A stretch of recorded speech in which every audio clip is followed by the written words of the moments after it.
Give reasons and explain. Final goods क्या होते हैं? Goods ready for consumption of final goods. अब उन पे और कोई प्रोसेस नहीं करना, डायरेक्ट कंज्यूम करना है. So goods ready for consumption are called final goods. In calculation of national income, value of final goods are only considered to avoid double counting. That is, raw material और intermediate goods की value calculate नहीं करते. Intermediate and raw material goods are not considered for calculation of national income. flour यानी आटा, गेहूं का आटा पीसा.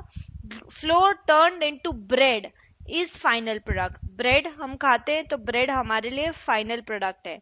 But if bread is used in restaurant to make sandwich, then it becomes raw material for the restaurant. So इसीलिए तो calculation of national income difficult है कि यदि उस समय ब्रेड का वैल्यू भी कैलकुलेट कर लिया तो डबल काउंटिंग हो जाएगी. So flour turn into bread is a final product for the consumer यदि मैं ब्रेड डायरेक्टली कंज्यूम कर रही हूँ. But if bread is used in a restaurant to make sandwich, then it becomes raw material of the restaurant.